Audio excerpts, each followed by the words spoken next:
ਸਵਾਗਤ। ਮੈਂ ਹਰਜਿੰਦਰ ਸਿੰਘ ਰੰਧਾਵਾ, ਤੁਸੀਂ ਦੇਖ ਰਹੇ ਹੋ ਪੰਜਾਬ ਟੈਲੀਵਿਜ਼ਨ ਔਰ ਮੇਰੇ ਨਾਲ ਨੇ ਸੀਨੀਅਰ ਜਰਨਲਿਸਟ ਰਜੀਵ ਭਾਸਕਰ ਜੀ ਔਰ ਸਰਦਾਰ ਹਮੀਰ ਸਿੰਘ ਜੀ। ਦੋਨਾਂ ਨੂੰ ਜੀ ਆਇਆਂ। ਬਹੁਤ ਬਹੁਤ ਸ਼ੁਕਰੀਆ ਰੰਧਾਵਾ ਜੀ। ਸਰਦਾਰ ਸਿਮਰਨਜੀਤ ਸਿੰਘ ਮਾਨ ਨੂੰ ਜਿੱਤ ਦੀ ਮੁਬਾਰਕਬਾਦ। ਹਾਲਾਂਕਿ ਤੁਹਾਡੇ ਮੇਰੇ ਸਮੇਤ ਮਾਨ ਸਾਹਿਬ ਨੂੰ ਵੀ ਇਸ ਗੱਲ ਦਾ ਪਤਾ ਹੈ ਕਿ ਇਹ ਜਿੱਤ ਉਹਨਾਂ ਦੀ ਨਹੀਂ। ਜਿਵੇਂ ਕੇਜਰੀਵਾਲ ਤੇ ਭਗਵੰਤ ਮਾਨ ਸਮੇਤ ਉਹਨਾਂ ਦੇ ਸਿਪਾਹ ਸਲਾਰਾਂ ਨੂੰ ਵੀ ਅੰਦਾਜ਼ਾ ਹੋਊਗਾ ਕਿ 92 ਸੀਟਾਂ ਵਾਲੀ ਜਿੱਤ ਵੀ ਉਹਨਾਂ ਦੀ ਨਹੀਂ ਸੀ। ਇਹ ਜਿੱਤ ਪੰਜਾਬ ਦੀ ਅਨਰੈਸਟ ਚੋਂ ਆਉਂਦੀ ਹੈ, ਉਹਨਾਂ ਬੇਚੈਨੀਆਂ ਚੋਂ ਆਉਂਦੀ ਹੈ ਜਿਨ੍ਹਾਂ ਨੂੰ ਕਦੇ ਵੀ ਕਿਸੇ ਨੇ ਐਡਰੈਸ ਨਹੀਂ ਕੀਤਾ। ਬਹੁਤ ਸਾਰੇ ਸਵਾਲ ਨੇ, ਸਵਾਲ ਕੇਂਦਰ ਵੱਲ ਵੀ ਨੇ, ਜਿਹਨੇ ਕਦੀ ਪੰਜਾਬ ਨਾਲ ਇਨਸਾਫ ਹੀ ਨਹੀਂ ਕੀਤਾ। 2,63,000 ਕਰੋੜ ਦੇ ਕਰਜ਼ੇ ਸੰਬੰਧੀ ਵਾਈਟ ਪੇਪਰ ਕੱਲ ਛਪਦਾ ਹੈ। ਕਦੇ ਉਹਨਾਂ ਨੇ ਨਜ਼ਰ ਸਵੱਲੀ ਨਹੀਂ ਕੀਤੀ ਕਿ ਇਹ ਦੇਸ਼ ਲਈ ਲੜਦਾ ਰਿਹਾ ਸੂਬਾ, ਇਹਦੇ ਵੱਲ ਧਿਆਨ ਮਾਰੀਏ। ਅਨਰੈਸਟ ਉੱਥੋਂ ਵੀ ਆ, ਬੇਚੈਨੀ ਉੱਥੋਂ ਵੀ ਆਉਂਦੀ ਹੈ। ਬੇਚੈਨੀ ਖੇਤਰੀ ਪਾਰਟੀਆਂ, ਸਥਾਨਕ ਲੀਡਰਾਂ ਦੀ ਲੁੱਟ ਘਸੁੱਟ ਚੋਂ ਵੀ ਆਉਂਦੀ ਆ, ਜਿੱਥੋਂ ਆਮ ਆਦਮੀ ਪਾਰਟੀ ਜਿੱਤਦੀ ਹੈ। ਤੇ ਆਮ ਆਦਮੀ ਪਾਰਟੀ ਵੱਲ ਉਹ ਸਵਾਲ ਖੜੇ ਆ ਕਿ ਜਿੱਤਣ ਤੋਂ ਬਾਅਦ ਉਹ ਇਸ ਗਰੂਰ ਦੇ ਵਿੱਚ 5 ਉਹ ਲੋਕ ਭੇਜ ਦਿੰਦੀ ਆ ਰਾਜ ਸਭਾ 'ਚ ਜਿਨ੍ਹਾਂ ਦੇ ਉੱਤੇ ਪੰਜਾਬੀਆਂ ਨੂੰ ਇਤਰਾਜ਼ ਸੀ। ਤੇ ਬਹੁਤ ਸਾਰੇ ਫੈਸਲੇ ਇੱਕ ਤਰਫਾ ਹੁੰਦੇ ਆ। ਬਾਅਦ ਦੇ ਵਿੱਚ 2 ਜਿਹੜੇ ਮੈਂਬਰ ਪਾਰਲੀਮੈਂਟ ਭੇਜੇ ਜਾਂਦੇ ਆ, ਉਹਨਾਂ ਨੂੰ ਵੀ ਕੋਈ ਬਹੁਤ ਮਾਨਤਾ ਨਹੀਂ ਮਿਲਦੀ। ਤੇ ਹੁਣ ਜਿਹੜਾ ਉਮੀਦਵਾਰ ਸੰਗਰੂਰ ਤੋਂ ਖੜਾਇਆ ਜਾਂਦਾ ਹੈ, ਉਹ ਵੀ ਕੋਈ ਬਹੁਤ ਜ਼ਿਆਦਾ ਪਾਰਲੀਮੈਂਟ 'ਚ ਜਾ ਕੇ ਗੱਲ ਕਰਨ ਵਾਲਾ ਨਹੀਂ ਸੀ। ਇੱਕ ਸਵਾਲ ਕੇਜਰੀਵਾਲ ਸਾਹਿਬ ਨੂੰ ਸੰਗਰੂਰੀਆਂ ਨੇ ਇਹ ਵੀ ਕੀਤਾ ਹੈ ਕਿ ਸਾਡਾ ਬੰਦਾ ਮੁੱਖ ਮੰਤਰੀ ਬਣਾ ਕੇ ਮੁੱਖ ਮੰਤਰੀ ਬਣਾਇਆ ਕਿਉਂ ਨਹੀਂ, ਉਹਨੂੰ ਤਾਕਤਾਂ ਕਿਉਂ ਨਹੀਂ ਦਿੱਤੀਆਂ। ਹੁਣ ਆਮ ਆਦਮੀ ਪਾਰਟੀ ਦੇ ਅੰਦਰ ਜਿਹੜਾ ਮੁਲਾਂਕਣ ਹੋਣਾ ਉਹ ਰਾਘਵ ਚੱਡਾ ਦੀ ਅਗਵਾਈ 'ਚ ਬਹਿ ਕੇ ਮੀਟਿੰਗ ਕਰਕੇ ਹੋਊਗਾ, ਸ਼ਾਇਦ ਜਿਹਦੇ ਕਾਰਨ ਸੰਗਰੂਰੀਆਂ ਨੇ ਇਹ ਹਾਰ ਦਿੱਤੀ ਆਮ ਆਦਮੀ ਪਾਰਟੀ ਨੂੰ। ਉਂਝ ਮੇਰੇ ਕੋਲ ਇਹ ਖਬਰ ਹੈ ਕਿ ਪੰਜਾਬ ਦੇ ਡੀਜੀਪੀ ਬਦਲੇ ਜਾ ਰਹੇ ਆ, ਪ੍ਰਸ਼ਾਸਨਿਕ ਰੱਦੋ ਬਦਲ ਕੀਤੀ ਜਾ ਰਹੀ ਹੈ, ਪਰ ਉਹ ਸਿਆਸਤਦਾਨ ਜਿਨ੍ਹਾਂ ਦੇ ਕੱਚ ਘਰੜ ਫੈਸਲਿਆਂ ਕਰਕੇ ਉਹਨਾਂ ਦੀ ਹਾਰ ਹੋਈ ਆ, ਉਹਨਾਂ ਨੂੰ ਬਿਲਕੁਲ ਟੱਚ ਨਹੀਂ ਕੀਤਾ ਜਾਊਗਾ। ਦਿੱਲੀ ਤੋਂ ਉਵੇਂ ਹੀ ਸਭ ਚੱਲਦਾ ਰਹੂਗਾ। ਅੱਜ ਇਹਨਾਂ ਵਰਤਾਰਿਆਂ ਦਰਮਿਆਨ ਹੀ YouTube ਦੇ ਉੱਤੋਂ ਸਿੱਧੂ ਮੂਸੇਵਾਲੇ ਦਾ ਗੀਤ ਪਾਸੇ ਚਲੇ ਗਿਆ। ਉੱਥੇ ਜੋ ਲਿਖਿਆ ਆ ਰਿਹਾ ਉਹ 'ਚ YouTube ਕਹਿੰਦੀ ਆ ਸਰਕਾਰ ਦੇ ਨਿਰਦੇਸ਼ਾਂ ਤੇ ਕੀਤਾ ਹੈ। ਹੁਣ ਇਹ ਸਾਰੇ ਸਵਾਲ ਜਿਹੜੇ ਆ, ਇਹਨਾਂ ਨੂੰ ਇੱਕੋ ਵਾਰੀ ਐਡਰੈਸ ਕਰਨਾ ਸੰਭਵ ਨਹੀਂ, ਸਮਾਂ ਬਹੁਤ ਲੱਗ ਜਾਊਗਾ। ਪਰ ਫਿਰ ਜਿੱਤ ਹੁੰਦੀ ਆ। ਆਮ ਆਦਮੀ ਪਾਰਟੀ ਨੂੰ ਇੱਕ ਵੱਡਾ ਸ਼ੀਸ਼ਾ ਵਿਖਾਤਾ ਹੈ ਔਰ ਪੰਜਾਬ ਦੇ ਲੋਕਾਂ ਨੇ ਜਿਸ ਤਰ੍ਹਾਂ ਫੈਸਲਾਕੁਨ ਹੋ ਕੇ ਪਿਛਲੇ ਸਾਲ ਕੁ ਦੇ ਵਿੱਚ ਸਿਆਸਤਦਾਨਾਂ ਨੂੰ ਕਾਰਨਰ ਕੀਤਾ ਹੈ, ਮੈਨੂੰ ਲੱਗਦਾ ਇਹਦੀ ਮਿਸਾਲ ਦੁਨੀਆ 'ਚ ਕਿਤੇ ਨਹੀਂ ਹੋਣੀ। ਭਾਸਕਰ ਸਾਹਿਬ, ਜਿਹੜਾ ਸ਼ੀਸ਼ਾ ਇਹਨੂੰ ਜ਼ਰਾ ਸਿੱਧਾ ਕਰਿਓ, ਜਿਹੜੀ ਵੋਟਾਂ ਦੀ ਸਥਿਤੀ ਉਹ ਕੀ, ਉਹ ਦੱਸਿਓ, ਫਿਰ ਅੱਗੇ ਵੱਧਦੇ ਆ। ਰੰਧਾਵਾ ਜੀ, ਅੱਜ ਦਾ ਜਿਹੜਾ VOTING ਪੈਟਰਨ ਰਿਹਾ ਔਰ ਰਿਜ਼ਲਟ ਆਇਆ, ਉਹਦੇ ਹਿਸਾਬ ਨਾਲ ਜਿਹੜੀ ਸਿਮਰਨਜੀਤ ਸਿੰਘ ਮਾਨ ਹੋਣਾ ਹੈ ਉਹ 5,822 ਵੋਟਾਂ ਤੋਂ ਜਿੱਤ ਗਏ। ਔਰ ਜਿੱਥੇ ਤੱਕ ਵੋਟਾਂ ਦੀ ਗਿਣਤੀ ਦਾ ਸਵਾਲ ਹੈ, ਜਿਹੜੇ ਸਿਮਰਨਜੀਤ ਸਿੰਘ ਮਾਨ ਹੋਣਾ ਹੈ ਉਹਨਾਂ ਨੂੰ 2,52,898 ਵੋਟ ਮਿਲੇ ਔਰ ਆਮ ਆਦਮੀ ਪਾਰਟੀ ਨੂੰ 2,46,828 ਵੋਟ ਮਿਲੇ। ਕਾਂਗਰਸ ਤੀਜੇ ਨੰਬਰ ਤੇ ਰਹੀ, ਉਹਨਾਂ ਨੂੰ 79,526 ਤੇ ਭਾਜਪਾ ਜਿਹੜੀ ਪਹਿਲੀ ਵਾਰ ਫੁੱਲ ਦੇ ਨਿਸ਼ਾਨ ਦੇ ਉੱਤੇ ਚੋਣਾਂ ਲੜ ਰਹੀ ਸੀ, ਉਹਨਾਂ ਨੂੰ 66,171 ਤੇ ਅਕਾਲੀ ਦਲ 5ਵੇਂ ਨੰਬਰ ਤੇ ਰਹਿੰਦੇ ਹੋਏ 44,323 ਵੋਟਾਂ ਉਹਨਾਂ ਨੂੰ ਮਿਲੀਆਂ। ਹੁਣ ਇਹਦੇ ਵਿੱਚ ਜਿਹੜੇ ਕਾਂਗਰਸ, ਬੀਜੇਪੀ ਤੇ ਅਕਾਲੀ ਦਲ, ਇਹਨਾਂ ਤਿੰਨਾਂ ਕੈਂਡੀਡੇਟਸ ਦੀ ਜ਼ਮਾਨਤ ਜ਼ਬਤ ਹੋਈ।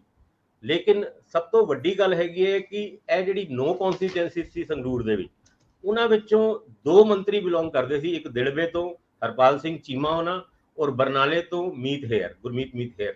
ਲੇਕਿਨ ਜਿਹੜਾ ਅਗਰ ਅਸੀਂ ਦੇਖਿਆ ਜਾਏ ਤਾਂ ਦਿੜਬੇ ਤੋਂ ਵੀ ਆਮ ਆਦਮੀ ਪਾਰਟੀ ਨੂੰ ਹਾਰ ਦਾ ਸਾਹਮਣਾ ਕਰਨਾ ਪਿਆ। ਉੱਥੇ ਆਮ ਆਦਮੀ ਪਾਰਟੀ ਨੂੰ ਜਿੱਥੇ 37,226 ਵੋਟ ਮਿਲੇ ਔਰ ਜਿਹੜੀ ਮਾਨ ਸਾਹਿਬ ਨੂੰ ਮਿਲੇ 37,226 ਵੋਟ ਔਰ ਆਮ ਆਦਮੀ ਪਾਰਟੀ ਨੂੰ 29,673 ਵੋਟ ਮਿਲੇ। ਏਦਾਂ ਹੀ ਬਰਨਾਲੇ ਦੇ ਵਿੱਚੋਂ ਵੀ ਆਮ ਆਦਮੀ ਪਾਰਟੀ ਨੂੰ, ਜਿੱਥੋਂ ਮੀਰ ਹੇਅਰ ਬਿਲੋਂਗ ਕਰਦੇ ਨੇ, ਉੱਥੋਂ ਹਾਰ ਦਾ ਸਾਹਮਣਾ ਕਰਨਾ ਪਿਆ। ਔਰ ਸੁਨਾਮ, ਜਿੱਥੇ ਸਭ ਤੋਂ ਜ਼ਿਆਦਾ ਵੋਟਾਂ ਤੋਂ ਅਮਨ ਅਰੋੜਾ ਜਿੱਤੇ ਸੀਗੇ, ਉੱਥੇ ਆਮ ਆਦਮੀ ਪਾਰਟੀ ਨੂੰ ਖੈਰ ਥੋੜਾ ਜਿਹੀ ਇੱਕ ਮਾਰਜਨ ਜ਼ਿਆਦਾ ਤੇ ਨਹੀਂ ਮਿਲਿਆ, ਲੇਕਿਨ ਥੋੜਾ ਜਿਹਾ ਇੱਕ ਜਿੱਤ ਦਾ ਮਾਰਜਨ ਉਹਨਾਂ ਦਾ ਵਧਿਆ, ਪਰ ਫਿਰ ਵੀ ਉਹ ਹਾਰ ਦਾ ਸਾਹਮਣਾ ਕਰਨਾ ਪਿਆ ਉਹਨਾਂ ਨੂੰ। ਬਿਲਕੁਲ ਠੀਕ ਹੈ।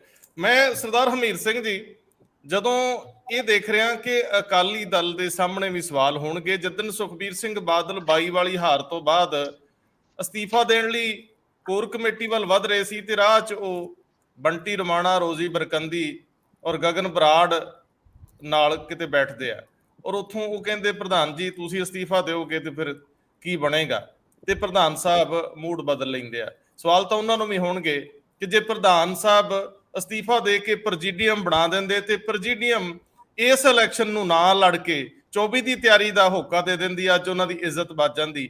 ਅੱਜ ਸਵਾਲ ਕਾਂਗਰਸ ਨੂੰ ਵੀ ਹੁੰਦੇ ਹੋਣਗੇ ਕਿ ਉਹਨਾਂ ਦੀ ਪਾਟੋ ਧਾੜ ਔਰ ਜਿੰਨੀ ਵੀ ਲੁੱਟ ਖਸੁੱਟ ਸਾਹਮਣੇ ਆ ਰਹੀ ਆ, ਸਾਬਕਾ ਮੰਤਰੀਆਂ ਦੇ ਜਿੰਨੇ ਕੱਚੇ ਚਿੱਠੇ ਖੁੱਲ ਰਹੇ ਆ, ਜਾਂ ਜੋ ਕੁਝ ਵੀ ਹੋਇਆ, ਭਾਵੇਂ ਉਹ ਕੈਪਟਨ ਅਮਰਿੰਦਰ ਸਿੰਘ ਜਾਂ ਚੰਨੀ ਵਾਲੇ ਦੌਰ 'ਚ ਆ, ਉਹਨਾਂ ਸਾਰਿਆਂ ਦੇ ਸਾਹਮਣੇ ਵੀ ਸਵਾਲ ਆ।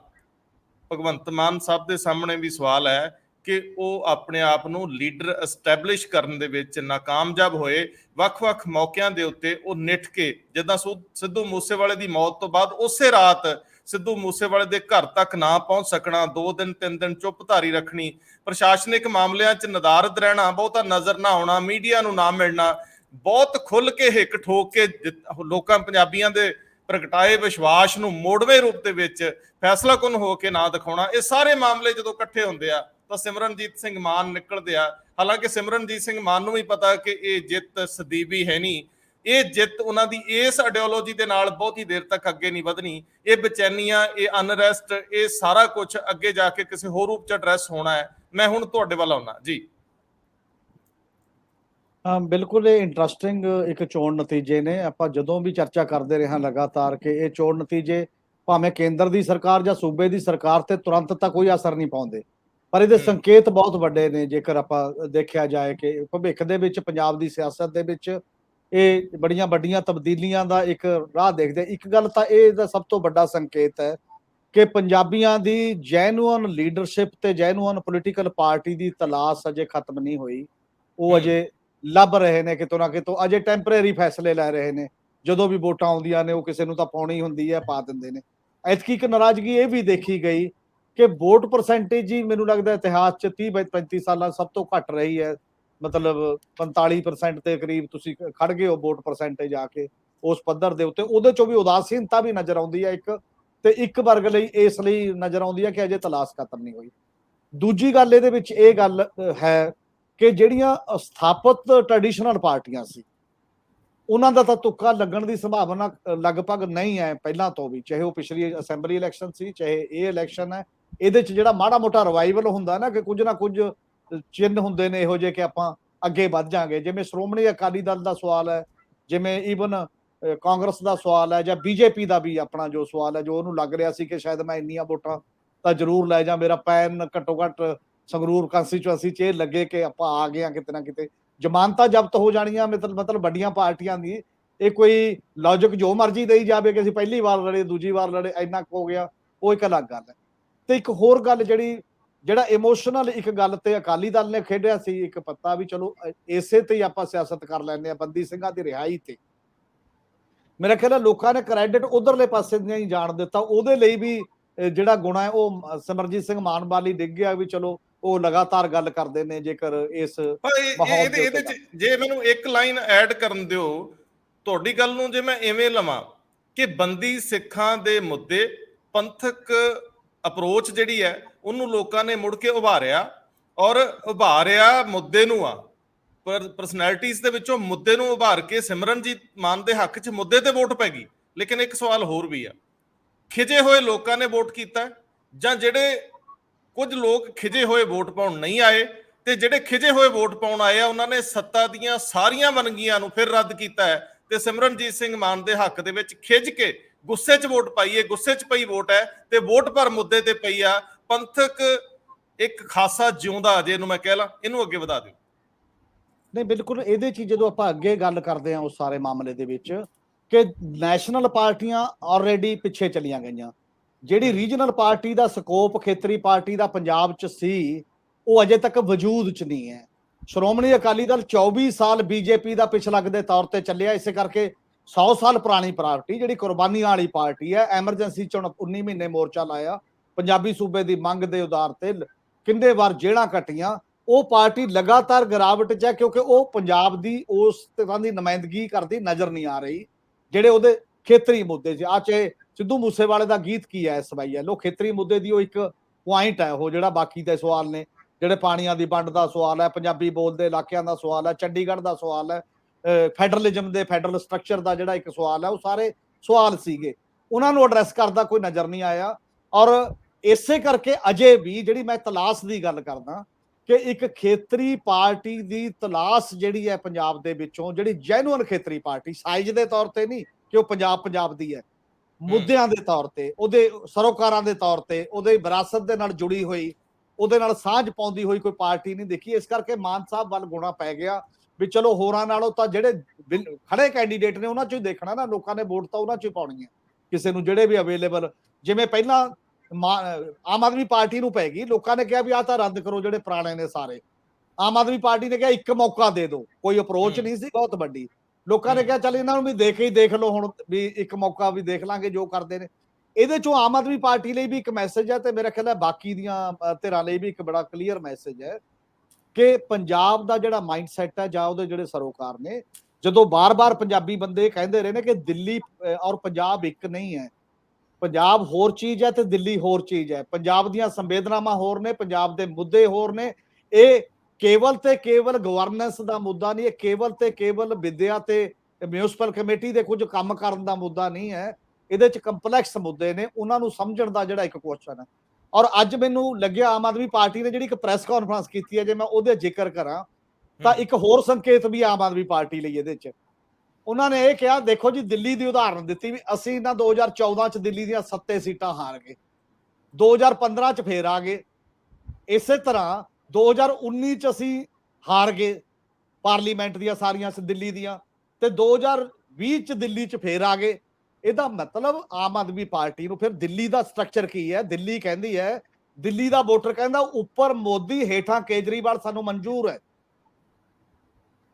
ਪੰਜਾਬ ਦੀ ਜਨਤਾ ਸ਼ਾਇਦ ਉਹ ਨਹੀਂ ਕਹੂਗੀ ਕਿ ਉੱਪਰ ਫਲਾਣਾ ਮਨਜ਼ੂਰ ਹੈ। ਨਹੀਂ ਮੈਂ ਸਰਦਾਰ ਹਮੀਰ ਸਿੰਘ ਉਹ ਜਿਹੜਾ ਇੱਕ ਗੱਲ ਹੈ, ਇੱਕ ਸੰਕੇਤ ਜਿਹੜਾ ਉਹਨਾਂ ਦਾ ਲੌਜਿਕ ਹੈ, ਮੈਂ ਜੇ ਉਸ ਦਲੀਲ ਤੇ ਜਿਹੜੀ ਗੱਲ ਕੀਤੀ ਕਿ ਜਦੋਂ ਤੁਸੀਂ ਇਹ ਦਲੀਲ ਦਿੰਦੇ ਹੋ ਨਾ ਇੰਨੇ ਪਰਸੈਂਟੇਜ ਘਟੀ ਹੈ ਇੰਨੇ, ਪਰ 3 ਮਹੀਨਿਆਂ ਦੇ ਦੌਰਾਨ ਹੀ ਇੰਨੀ ਉਪਰਾਮਤਾ ਜਿਹੜੀ ਹੋ ਜਾਣੀ ਹੈ, ਇਹ ਬਹੁਤ ਸੀਰੀਅਸ ਗੱਲ ਹੈ। ਉਹ ਜਿਹੜੀ ਦਿੱਲੀ ਤੋਂ ਚੱਲਣ ਵਾਲੀ ਸਰਕਾਰ ਦਾ ਇੱਕ ਪੁਆਇੰਟ ਆਫ ਵਿਊ ਹੈ ਕਿ ਅਧਿਕਾਰੀ ਉੱਥੇ ਜਾ ਕੇ ਫੈਸਲਾ ਕਰਦੇ ਨੇ, ਔਰ ਗਿਆਨ ਦਾ ਪਰਿਵਰਤਨ ਆਦਾਨ ਪ੍ਰਦਾਨ ਉੱਥੇ ਨਾਲ ਹੀ ਇਕੱਲਾ ਹੋ ਰਿਹਾ, ਬਾਕੀ ਨਾਲ ਨਹੀਂ ਹੋ ਰਿਹਾ। ਔਰ ਜਿੰਨੀਆਂ ਵੀ ਚੀਜ਼ਾਂ ਸਾਡੇ ਸਾਹਮਣੇ ਦਿਖਾਈ ਦਿੱਤੀਆਂ, ਆਹ ਜਿਹੜਾ ਤੁਸੀਂ ਵੀ ਜ਼ਿਕਰ ਕੀਤਾ ਕਿ ਰਾਜ ਸਭਾ ਦੇ ਵਿੱਚ ਬੰਦੇ ਕੌਣ ਭੇਜਣੇ ਨੇ, ਕਿਹੋ ਜਿਹੇ ਭੇਜਣੇ ਨੇ, ਕਿਸ ਲੈਵਲ ਦੀ ਗੱਲ ਹੋਏਗੀ, ਇਹ ਸਾਰੇ ਸਵਾਲ ਸਾਡੇ ਸਾਹਮਣੇ। ਸਰਦਾਰ ਹਮੀਰ ਸਿੰਘ ਜੀ, ਲੋਕ ਪੁੱਛਦੇ ਆ ਨਾ ਕਿ ਲਵਲੀ ਯੂਨੀਵਰਸਿਟੀ ਦੇ ਜਿਹੜੇ ਚਾਂਸਲਰ ਨੇ, ਉਹ ਪੰਜਾਬ ਨੂੰ ਐਜੂਕੇਸ਼ਨ ਦੇ ਖੇਤਰ 'ਚ ਤਾਂ ਐਡਰੈਸ ਕਰਦੇ ਹੋ ਸਕਦੇ ਆ ਕਿਸੇ ਪੱਧਰ ਤੇ, ਭਾਵੇਂ ਉਹ ਵੀ ਵਪਾਰਕ ਹਿੱਤ ਹੁੰਦੇ ਆ, ਉਹ ਪੰਜਾਬ ਨੂੰ ਅਦਰਵਾਈਜ਼ ਰਿਪਰੈਜ਼ੈਂਟ ਕਿਵੇਂ ਕਰਦੇ ਆ? ਇੱਕ ਇੰਡਸਟਰੀਅਲਿਸਟ ਜਿਨ੍ਹਾਂ ਦਾ ਪੰਜਾਬ ਦੇ ਵਿੱਚ ਕੋਈ ਬਹੁਤ ਵੱਡਾ ਕੋਈ ਯੋਗਦਾਨ ਦੱਸਿਆ ਵੀ ਨਹੀਂ ਕਿਸੇ, ਹਰਭਜਨ ਸਿੰਘ ਜਿਹੜੇ ਨੇ ਉਹ ਜਿਹੜੇ ਖੇਡ ਦੇ ਵਿੱਚ ਤਾਂ ਪ੍ਰਤੀਨਿਧ ਹੋ ਸਕਦੇ ਆ, ਉਹ ਪਾਰਲੀਮੈਂਟ 'ਚ, ਇਹ ਬਹੁਤ ਸਾਰੇ ਸਵਾਲ ਸੀ। ਭਾਸਕਰ ਸਾਹਿਬ, ਇਹ ਵੀ ਸਵਾਲ ਆ, ਅੱਜ ਦਿੱਲੀ ਨੇ ਦੁਰਗੇਸ਼ ਪਾਠਕ ਦੇ ਰੂਪ ਦੇ ਵਿੱਚ ਜਿੱਤ ਦਰਜ ਕੀਤੀ ਆ ਦਿੱਲੀ ਦੇ ਵਿੱਚ, ਜਿਹੜੀ ਜਿਮਨੀ ਚੋਣ ਹੋਈ ਆ, ਉਹਨਾਂ ਨੇ ਉੱਥੇ ਆਪਣੀ ਵਿਧਾਨ ਸਭਾ ਦੀ ਸੀਟ ਜਿੱਤੀ ਆ, ਪਰ ਪੰਜਾਬ ਦੇ ਵਿੱਚ ਹਰੀ ਆ। ਇਹ ਵੀ ਸਵਾਲ ਖੜਾ ਹੋ ਗਿਆ ਕਿ ਜਦੋਂ ਬੀਜੇਪੀ ਪੰਜਾਬ ਦੇ ਵਿੱਚ ਅਕਾਲੀ ਦਲ ਨਾਲੋਂ ਜ਼ਿਆਦਾ ਵੋਟਾਂ ਲੈ ਕੇ ਜਾ ਰਹੀ ਆ, ਇਹ ਵੀ ਸਵਾਲ ਖੜਾ ਹੋ ਗਿਆ ਕਿ ਆਮ ਆਦਮੀ ਪਾਰਟੀ ਇਸ ਵੇਲੇ ਜਿਸ ਧਰਾਤਲ ਤੇ ਖੜੀ ਆ, ਕਿ ਉੱਥੇ ਕੇਜਰੀਵਾਲ ਇਸ ਜਿਹੜੀ ਹਾਰ ਭਗਵੰਤ ਮਾਨ ਦੀ ਕਨਸਟੀਟਿਊਐਂਸੀ ਚ ਆਉਂਦੀ ਆ, ਉਹਨੂੰ ਸਜ਼ਾ ਦੇਣਗੇ ਜਾਂ ਉਹਨੂੰ ਉਹ ਫਰੀडम ਦੇਣਗੇ? ਜਿਹੜੇ ਕਾਰਨ ਨੇ ਹਾਰ ਦੇ, ਉਹਨਾਂ ਕਾਰਨਾਂ 'ਚ ਸਜ਼ਾ ਮਿਲੂਗੀ ਭਗਵੰਤ ਮਾਨ ਨੂੰ ਜਾਂ ਫ੍ਰੀ ਹੈਂਡ ਦਿੱਤਾ ਜਾਊਗਾ? ਕਿ ਦਿੱਲੀ ਦਾ ਦਖਲ ਅੱਗੇ ਨਾਲੋਂ ਵਧੂਗਾ ਕਿ ਘਟੂਗਾ? ਪ੍ਰਸ਼ਾਸਨਿਕ ਪੱਧਰ ਤੇ ਮੁੱਖ ਮੰਤਰੀ ਦੀ ਪਕੜ ਮਜ਼ਬੂਤ ਹੋਊਗੀ ਜਾਂ ਇਹਨੂੰ ਫਿਰ ਅੱਗੇ ਨਾਲੋਂ ਜ਼ਿਆਦਾ ਟਾਈਟ ਕਰਤਾ ਜਾਊਗਾ ਕਿ ਦਿੱਲੀੋਂ ਚਲਾਈਏ ਪੂਰੀ ਤਰ੍ਹਾਂ, ਸਾਨੂੰ ਪਤਾ ਕਿਵੇਂ ਕਰਨਾ? ਫੈਸਲਾ ਕੁਨ ਮਾਮਲੇ ਜਿਹੜੇ ਆ, ਜਿਨ੍ਹਾਂ ਦੇ ਵਿੱਚ ਪੰਜਾਬ ਦਾ ਬਜਟ ਸਾਹਮਣੇ ਖੜਾ ਹੈ, ਇੱਕ ਬਹੁਤ ਅਹਿਮ ਆਉਣ ਵਾਲਾ ਮਾਮਲਾ ਜਿਹਨੂੰ ਅਸੀਂ ਸ਼ਾਮ ਨੂੰ ਐਡਰੈਸ ਕਰਾਂਗੇ ਵਾਈਟ ਪੇਪਰ ਤੋਂ ਇਲਾਵਾ, ਉਹ ਇਹ ਮਾਮਲਾ ਹੈ ਕਿ ਇੱਕ ਮਕੋਕਾ ਜਾਂ ਪਕੋਕਾ ਟਾਈਪ ਇੱਕ ਐਸਾ ਐਕਟ ਲਿਆਂਦਾ ਜਾ ਰਿਹਾ, ਕਾਨੂੰਨ ਲਿਆਂਦਾ ਜਾ ਰਿਹਾ, ਜਿਹੜਾ ਮੈਨੂੰ ਲੱਗਦਾ ਇੱਕ ਵੱਡਾ ਕਿੱਲ ਹੋ ਸਕਦਾ, ਜਿਹੜਾ ਸਿਮਰਨਜੀਤ ਸਿੰਘ ਮਾਨ ਨੂੰ ਇੱਕ ਬਹੁਤ ਵੱਡਾ ਪਲੇਟਫਾਰਮ ਮੁਹੱਈਆ ਕਰਾ ਸਕਦਾ। ਜੇ ਇੱਕ ਡਿਬੇਟ ਤੋਂ ਬਿਨਾਂ ਥੋੜੀ ਬਹੁਤੀ ਲਾਈਨ ਇੱਧਰ ਉੱਧਰ ਕਰਕੇ ਜੇ ਕੋਈ ਕਾਨੂੰਨ ਪੁਰਾਣਾ ਬਹਾਲ ਕਰਤਾ ਜਾਂਦਾ ਇੱਥੋਂ ਦੀ ਨੌਜਵਾਨੀ ਲਈ, ਜਾਂ ਇੱਥੇ ਦਮਨਕਾਰੀ ਤਰੀਕੇ ਅਪਣਾਉਣ ਲਈ, ਜਾਂ ਉਹਦੀ ਵਰਤੋਂ ਦੁਰਵਰਤੋਂ ਦੀ ਬਹਿਸ ਤੋਂ ਬਿਨਾਂ, ਇਹ ਇੱਕ ਬਹੁਤ ਵੱਡੇ ਮਾਮਲੇ ਹੋਣਗੇ ਭਗਵੰਤ ਮਾਨ ਲਈ। ਇਹ ਰਾਹ ਬਹੁਤ ਟਫ ਹੋਣਗੇ, ਦਿੱਲੀ ਸਿੱਧੀ ਡਾਇਰੈਕਟ ਫੈਸਲਾ ਕੌਣ ਨਹੀਂ ਹੋ ਸਕਦੀ। ਭਾਸਕਰ ਸਾਹਿਬ, ਬੀਜੇਪੀ ਦਾ ਸਿੱਧਾ ਸੰਕੇਤ ਅਕਾਲੀ ਦਲ ਨਾਲੋਂ ਉੱਪਰ ਹੋਣ ਦਾ, ਇਹਨਾਂ ਸਾਰੀਆਂ ਚੀਜ਼ਾਂ ਨੂੰ ਕੱਢਿਓ ਜ਼ਰਾ। ਦੇਖੋ, ਜਿਸ ਤਰੀਕੇ ਨਾਲ ਤੁਸੀਂ ਕਹਿ ਰਹੇ ਹੋ ਕਿ ਭਗਵੰਤ ਮਾਨ ਨੂੰ ਸਜ਼ਾ ਮਿਲੇਗੀ ਕਿ ਇਨਾਮ ਮਿਲੇਗਾ, ਇਸ ਸੰਗਰੂਰ ਲੋਕ ਸਭਾ ਸੀਟ ਦੇ ਵਿੱਚ 9 ਅਸੈਂਬਲੀ ਸੈਗਮੈਂਟ ਆਉਂਦੀ ਹੈ, ਔਰ ਜਦ ਹੁਣੇ 3 ਮਹੀਨੇ ਪਹਿਲੇ ਜਦ ਇਲੈਕਸ਼ਨ ਹੁੰਦੇ ਨੇ ਅਸੈਂਬਲੀ ਇਲੈਕਸ਼ਨ, ਉਹਦੇ ਵਿੱਚ 3,74,000 ਦੇ ਕਰੀਬ ਟੋਟਲ ਓਵਰਆਲ ਲੀਡ ਇੱਥੋਂ ਮਿਲਦੀ ਹੈ। ਐਤਕੀ ਤੇ ਉਹਨੇ ਵੋਟ ਨਹੀਂ ਮਿਲੇ।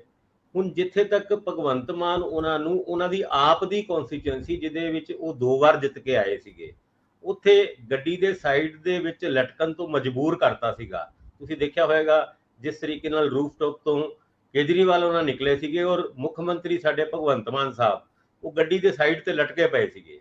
ਮੈਨੂੰ ਇਹ ਲੱਗਦਾ ਹੈ ਕਿ ਲੋਕਾਂ ਨੇ ਇਸ ਗੱਲ ਨੂੰ ਵੀ ਬੜਾ ਮਾਈਂਡ ਕੀਤਾ, ਔਰ ਜਦ ਸੰਗਰੂਰ ਦੇ ਲੋਕ ਐਤਕੀ ਫਤਵਾ ਆਪਣਾ ਦੇ ਰਹੇ ਸੀਗੇ, ਉਹ ਉਸ ਬਦਲਾਵ ਦੀ ਲਹਿਰ ਤੇ ਚੜਨ ਤੋਂ ਬਾਅਦ ਉਸ ਬਦਲਾਵ ਦੇ ਵਿੱਚ ਵੀ ਬਦਲਾਵ ਭਾਲ ਰਹੇ ਸੀਗੇ। ਔਰ ਉਹ ਬਦਲਾਵ ਕਿਉਂਕਿ ਬਾਕੀ ਸਾਰੀ ਰਿਵਾਇਤੀ ਪਾਰਟੀਆਂ ਨੂੰ ਉਹ ਪਹਿਲੇ ਹੀ ਦੇਖ ਚੁੱਕੇ ਸੀਗੇ। ਇੱਕ ਸਿਮਰਨਜੀਤ ਸਿੰਘ ਮਾਨ ਹੋਣਾ ਹੈ ਜਿਹੜੇ ਜ਼ਰੂਰ ਪਹਿਲੇ ਜਿੱਤੇ ਸੀਗੇ, 99 ਵਿੱਚ ਸ਼ਾਇਦ ਜਿੱਤੇ ਸੀਗੇ।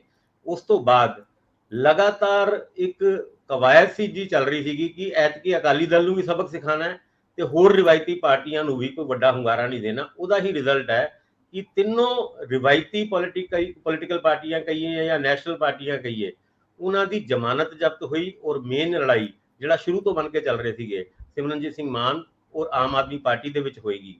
ਔਰ ਇਸ ਜਿੱਤ ਦੀ ਕਾਫੀ ਸਾਰੀ ਗੱਲਾਂ ਨਿਕਲ ਕੇ ਵੀ ਆ ਰਹੀ ਸੀ ਕਿ ਸਿਮਰਨਜੀਤ ਸਿੰਘ ਮਾਨ ਹੋਣਾ ਇਸ ਇਲੈਕਸ਼ਨ ਦੇ ਵਿੱਚ ਜਿੱਤ ਸਕਦੇ ਨੇ, ਔਰ ਉਹੀ ਕੁਝ ਹੋਇਆ ਜੀ। ਸਰਦਾਰ ਹਮੀਤ ਸਿੰਘ ਜੀ, ਅੱਜ ਸਾਡੇ ਸਮਕਾਲੀ ਬਹੁਤ ਸਾਰੇ ਟੀਵੀ ਚੈਨਲਾਂ ਵਾਲੇ ਜਿਹੜੇ ਇਹ ਵੀ ਦਾਅਵਾ ਕਰਦੇ ਆ ਕਿ ਉਹੀ ਸਭ ਤੋਂ ਜ਼ਿਆਦਾ ਇਨ ਡੈਪਥ ਬਹਿਸਾਂ ਕਰਦੇ ਨੇ ਜਾਂ ਉਹਨਾਂ ਨੂੰ ਪਤਾ ਹੈ ਕਿ ਮੁੱਦੇ ਕੀ ਨੇ। ਉਹਨਾਂ ਦਾ ਦਾਅਵਾ ਸੀ ਕਿ ਜੇਕਰ ਸਿਮਰਨਜੀਤ ਸਿੰਘ ਮਾਨ ਨੂੰ ਅਕਾਲੀ ਦਲ ਸਪੋਰਟ ਕਰਦਾ ਤੇ ਲੀਡ ਕਿੱਡੀ ਵੱਡੀ ਹੁੰਦੀ। ਮੇਰਾ ਇੱਥੇ ਮੰਨਣਾ ਕਿ ਜੇ ਸਿਮਰਨਜੀਤ ਸਿੰਘ ਮਾਨ ਨੂੰ ਅਕਾਲੀ ਦਲ ਸਪੋਰਟ ਕਰਦਾ ਤਾਂ ਸਿਮਰਨਜੀਤ ਸਿੰਘ ਮਾਨ 1 ਲੱਖ ਤੋਂ ਵੱਧ ਵੋਟਾਂ ਨਹੀਂ ਸੀ ਲਿਜਾ ਸਕਦੇ। ਇੱਕ ਤਾਂ ਨੰਬਰ ਏ। ਦੂਜੀ ਗੱਲ ਕਿ ਇਸ ਵੇਲੇ ਆਮ ਆਦਮੀ ਪਾਰਟੀ ਆਪਣੇ ਜੋ ਉਹਨਾਂ ਦਾ ਪ੍ਰਸ਼ਾਸਨ ਹੈ, ਸਰਕਾਰ ਹੈ, ਉਹਦੇ ਵਿੱਚ ਕੀ ਕਰੇ ਤਾਂ ਕਿ ਉਹਨਾਂ ਨੂੰ ਇਸ ਜਿੱਤ ਤੋਂ ਉੱਭਰਨ ਦਾ ਇੱਕ ਮੌਕਾ ਮਿਲੇ। ਭ੍ਰਿਸ਼ਟਾਚਾਰ ਖਿਲਾਫ ਚਲਾਈ ਹੋਈ ਮੁਹਿੰਮ ਨੂੰ ਹੋਰ ਤਿੱਖੀ ਕਰਨ, ਉਹ ਅਮਨ ਕਾਨੂੰਨ ਦੀ ਸਥਿਤੀ ਨੂੰ ਹੋਰ ਜ਼ਿਆਦਾ ਨੇੜਿਓਂ ਐਡਰੈਸ ਕਰਨ, ਆਰਥਿਕ ਖੇਤਰ ਦੇ ਵਿੱਚ ਬਹੁਤ ਜ਼ਬਰਦਸਤ ਤਰੀਕੇ ਨਾਲ ਫੈਸਲੇ ਲੈਣ ਤੇ ਇੱਥੋਂ ਦਾ ਜਿਹੜਾ ਡੈਟ ਆ, ਜਿਹੜਾ ਇਹ ਘਾਟੇ ਨੇ ਜਾਂ ਜਿਹੜੇ ਕਰਜ਼ ਨੇ, ਇਹਨਾਂ ਨੂੰ ਨਜਿੱਠਣ ਲਈ ਫੈਸਲਾਕੁਨ ਹੋਣ। ਤੁਹਾਨੂੰ ਕੀ ਲੱਗਦਾ ਕਿ ਇਹ ਹੁਣ ਉਹਨਾਂ ਲਈ ਕਿਹੋ ਜਿਹਾ ਸੰਕਟ ਹੈ? ਜਦੋਂ ਸਿਰ ਜੋੜਨਾ ਹੈ ਤੇ ਉਦੋਂ ਲੋਕਾਂ ਨੂੰ ਲੁਭਾਉਣ ਲਈ ਕੁਝ ਕੀਤਾ ਜਾਵੇ ਤੇ ਜਾਂ ਫਿਰ ਬਿਲਕੁਲ ਨਵੇਂ ਸਿਰਿਓਂ ਐਡਰੈਸ ਕੀਤਾ ਜਾਵੇ, ਕਿਉਂਕਿ ਇਹ ਬੇਚੈਨੀਆਂ ਓਵਰਨਾਈਟ ਪੈਦਾ ਨਹੀਂ ਹੋਈਆਂ, ਦਹਾਕਿਆਂ ਚੋਂ ਨਿਕਲੀਆਂ ਨੇ। ਤਾਂ ਇਹਨਾਂ ਨੂੰ ਐਡਰੈਸ ਕਰਨ ਲਈ ਉਹ ਮਸਲੇ ਐਡਰੈਸ ਕਰਨੇ ਹੋਣਗੇ। ਕੇਂਦਰ ਕਿਸੇ ਗੀਤ ਨੂੰ ਬੈਨ ਕਰਕੇ ਗੁਜ਼ਾਰਾ ਨਹੀਂ ਕਰ ਸਕਦਾ। ਕੇਂਦਰ ਨੂੰ ਪੰਜਾਬ ਵੱਲ ਦੇਖਣਾ ਪਊਗਾ, ਇਹਦੇ ਮਾਮਲੇ ਐਡਰੈਸ ਕਰਨੇ ਪੈਣਗੇ, ਆਰਥਿਕ ਪੱਖੋਂ ਮਦਦ ਕਰਨੀ ਹੋਊਗੀ ਜੇ ਭਾਜਪਾ ਚਾਹੁੰਦੀ ਆ ਕਿ ਉਹ ਪੰਜਾਬ ਵਿੱਚ ਬਿਹਤਰ ਕਰੇ, ਕਿਉਂਕਿ ਉਹਨਾਂ ਨੇ ਬਿਹਤਰ ਅਕਾਲੀ ਦਲ ਨਾਲੋਂ ਕੀਤਾ, ਉਹਦੇ ਵੱਡੇ ਭਰਾ ਦੇ ਰੂਪ ਚ ਪੇਸ਼ ਹੋਇਆ। ਇਹ ਸਾਰੇ ਮਾਮਲੇ ਕਿਵੇਂ ਲੈਣੇ ਹੋ? ਮੈਨੂੰ ਲੱਗਦਾ ਕਿ ਓਵਰਆਲ ਜਿਹੜੀ ਉਹ ਪੁਰਾਣੀ ਗੱਲ ਤੁਸੀਂ ਇੱਕ ਗੱਲ ਕੀਤੀ, ਜੇ ਅਕਾਲੀ ਦਲ ਸਪੋਰਟ ਕਰ ਦਿੰਦਾ ਹੋ ਸਕਦਾ ਸਿਮਰਜੀਤ ਸਿੰਘ ਮਾਨ ਹਾਰ ਜਾਂਦੇ। ਮੈਨੂੰ ਇਹਦੋਂ ਉਲਟ ਲੱਗਦਾ, ਕਿਉਂਕਿ ਇੱਕ ਪਰਸੈਪਸ਼ਨ ਹੁੰਦੀ ਹੈ ਔਰ ਇਸੇ ਲਈ ਮਾਨ ਸਾਹਿਬ ਨੂੰ ਪਤਾ ਸੀ ਵੀ ਜੇ ਮੈਨੂੰ ਦਿੱਤੀ ਵੀ ਉਹਨਾਂ ਨੇ ਸਪੋਰਟ ਮੈਂ ਨਹੀਂ ਲਾਉਂਗਾ। ਉਹਨਾਂ ਨੇ ਇੱਥੋਂ ਤੱਕ ਗੱਲ ਕਰਤੀ ਨਾ, ਕਿਉਂਕਿ ਇੱਕ ਕਿਸੇ ਧਿਰ ਬਾਰੇ ਲੋਕਾਂ ਦਾ ਇੱਕ ਨਜ਼ਰੀਆ ਬਣਿਆ ਹੁੰਦਾ, ਉਹ ਨਜ਼ਰੀਆ ਕਈ ਵਾਰ ਪਲਟ ਜਾਂਦਾ। ਹੁਣ ਉਹਨਾਂ ਨੂੰ ਲੱਗਿਆ ਨਹੀਂ ਇਹ ਇਕੱਲਾ ਖੜਾ ਬੰਦਾ ਆਪਣੇ ਪਾਸੇ ਖੜਾ, ਦੂਜਿਆਂ ਨਾਲ ਤਾਂ ਨਹੀਂ ਹੈ।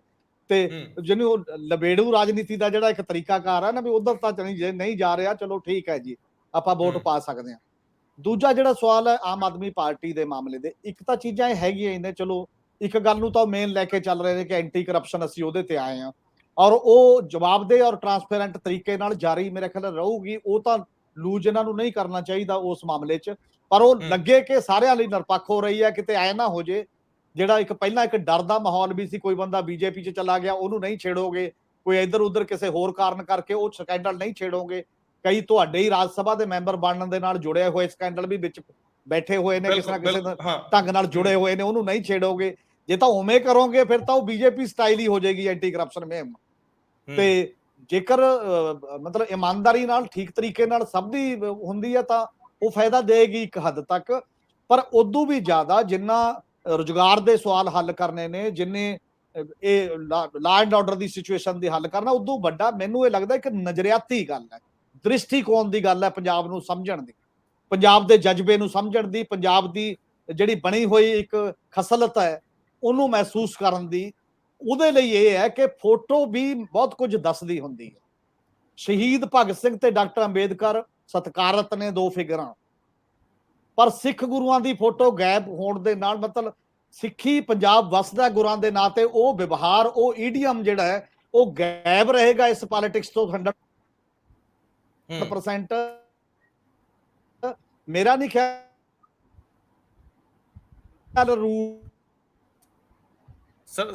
ਸਰਦਾਰ ਹਮੀਰ ਸਿੰਘ ਹੋਣਾ ਦਾ ਇੰਟਰਨੈਟ ਜਵਾਬ ਦੇ ਰਿਹਾ, ਸਾਡੀ ਉਹਨਾਂ ਨਾਲੋਂ ਰਾਬਤਾ ਟੁੱਟ ਰਿਹਾ।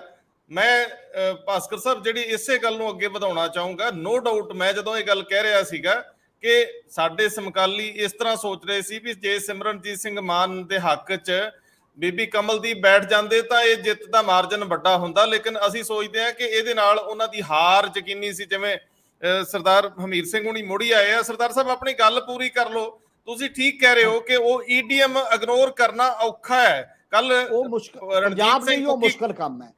ਰਣਜੀਤ ਸਿੰਘ ਕੁੱਕੀ ਗਿੱਲ ਨਾਲ ਮੇਰੀ ਗੱਲ ਹੋ ਰਹੀ ਸੀ ਤਾਂ ਉਹ ਭਗਵੰਤ ਮਾਨ ਸੰਬੰਧੀ ਆਪਣਾ ਨਜ਼ਰੀਆ ਪੇਸ਼ ਕਰਦੇ ਕਹਿ ਰਹੇ ਸੀਗੇ ਕਿ ਔਖਾ, ਜਿੰਨਾ ਚਿਰ ਤੁਸੀਂ ਪੰਜਾਬ ਦੀਆਂ ਜੜ੍ਹਾਂ ਨੂੰ ਐਡਰੈਸ ਨਹੀਂ ਕਰਦੇ, ਉਹਦਾ ਨਜ਼ਰ ਨਹੀਂ ਆਉਂਦੇ, ਉਵੇਂ ਮੂਵ ਨਹੀਂ ਕਰਦੇ, ਟਫ ਹੁੰਦਾ ਹੈ। ਸੋ ਮੈਨੂੰ ਜ਼ਰੂਰ ਇੱਥੇ ਤੁਸੀਂ ਆਖਰੀ ਟਿੱਪਣੀ ਦਿਓ, ਫਿਰ ਚੱਲਦੇ ਆ ਭਾਸਕਰ ਸਾਹਿਬ ਦੀ ਰਾਏ ਲੈਣ। ਕਿਉਂਕਿ ਉਹ ਨਜ਼ਰੀਆ ਟਫ ਹੈ, ਉਹਦੇ ਚੋਂ ਫਿਰ ਇੱਕ ਸਿਆਸਤ ਨਿਕਲਦੀ ਹੈ। ਉਹ ਸਿਆਸਤ ਕਿਹੜੀ ਹੈ?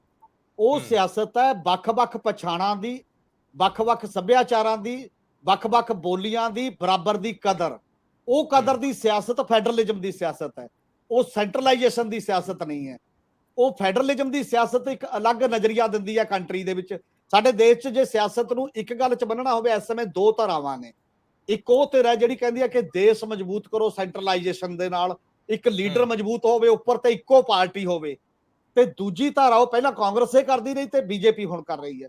ਦੂਜੀ ਉਹ ਧਾਰਾ ਰਹੀ ਜਿਹੜੀਆਂ ਖੇਤਰੀ ਬਹੁਤ ਵੱਡੀਆਂ ਪਾਰਟੀਆਂ 25-30 ਸਾਲ ਦਾ ਦੌਰ ਚੱਲਿਆ, ਜਿਹੜੀਆਂ ਕਹਿੰਦੀਆਂ ਸੀ ਕੇਂਦਰੀ ਸੱਤਾ 'ਚ ਵੀ ਹਿੱਸੇਦਾਰੀ ਹੋਵੇ, ਵੱਖ-ਵੱਖ ਸੂਬਿਆਂ ਦੀ, ਵੱਖ-ਵੱਖ ਟਾਈਪ ਦੇ ਲੋਕਾਂ ਦੀ, ਉਹ ਮਿਲ ਕੇ ਸ਼ਾਸਨ ਕਰਨ ਤੇ ਰਾਜਾਂ ਨੂੰ ਵੀ ਅਧਿਕਾਰ ਹੋਵੇ। ਕੇਂਦਰ ਦੀ ਸੱਤਾ 'ਚ ਫੈਸਲੇ ਵੀ ਮਿਲ ਕੇ ਹੋਣ। 356 ਲਾ ਕੇ ਸਰਕਾਰਾਂ ਤੋੜੀਆਂ ਨਾ ਜਾਣ, ਈਡੀ ਰਾਹੀਂ ਸਰਕਾਰਾਂ ਤੋੜੀਆਂ ਨਾ ਜਾਣ, ਲੋਕਾਂ ਦੇ ਫਤਵੇ ਨੂੰ ਮਜ਼ਾਕ ਨਾ ਬਣਾਇਆ ਜਾਏ।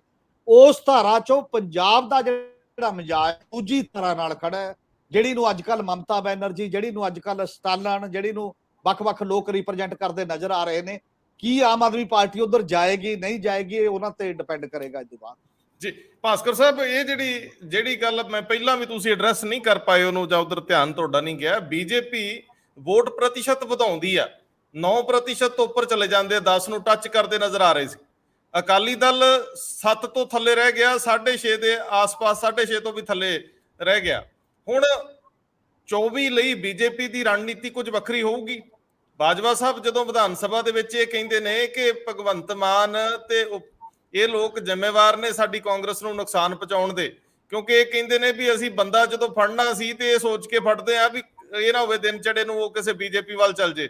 ਸੋ ਸਵਾਲ ਇਹ ਹੈ ਕਿ ਬੀਜੇਪੀ 24 ਦੀ ਤਿਆਰੀ ਹੋਰ ਤਰੀਕੇ ਨਾਲ ਕਰੂਗੀ, ਔਰ ਸਭ ਤੋਂ ਵੱਡੀ ਲੜਾਈ ਆਉਂਦੇ ਦਿਨਾਂ ਦੇ ਵਿੱਚ ਬੀਜੇਪੀ ਔਰ ਆਮ ਆਦਮੀ ਪਾਰਟੀ ਦੀ ਹੋਣ ਵਾਲੀ ਹੈ, ਦੋ ਸੱਤਾ ਵਾਲਿਆਂ ਦੀ। ਸਿਮਰਨਜੀਤ ਸਿੰਘ ਮਾਨ ਨੇ ਜੇ ਆਪਣਾ ਨਜ਼ਰੀਆ ਤੈਅ ਕਰਨਾ ਹੈ ਕਿ ਉਹਨਾਂ ਨੇ ਉਸੇ ਹੀ ਲਾਈਨ ਤੇ ਚੱਲਦੇ ਰਹਿਣਾ, ਜਾਂ ਉਹ ਪੰਜਾਬ ਦੀ ਮੇਨ ਧਾਰਾ ਜਿਹੜੀ ਕਿ ਖੇਤਰੀ ਪਾਰਟੀ ਆ ਅਕਾਲੀ ਦਲ, ਉਸ ਤਰ੍ਹਾਂ ਦੇ ਏਜੰਡੇ ਤੇ ਅੱਗੇ ਵਧਣਾ, ਉਹਨਾਂ ਨੇ ਅਜੇ ਫੈਸਲਾ ਕੌਣ ਹੋਣਾ?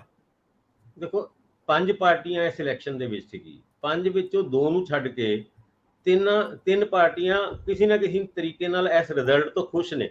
ਭਾਵੇਂ ਉਹਨਾਂ ਵਿੱਚੋਂ ਇੱਕ ਦੀ ਤੇ ਜ਼ਮਾਨਤ ਵੀ ਜ਼ਬਤ ਹੋ ਗਈ, 2 ਦੀ ਜ਼ਮਾਨਤ ਜ਼ਬਤ ਹੋ ਗਈ, ਤਿੰਨਾਂ ਦੀ ਹੋ ਗਈ, ਤਿੰਨਾਂ ਦੀ ਹੋ ਗਈ, ਕਿਉਂਕਿ 16% ਹੁੰਦੀ ਆ।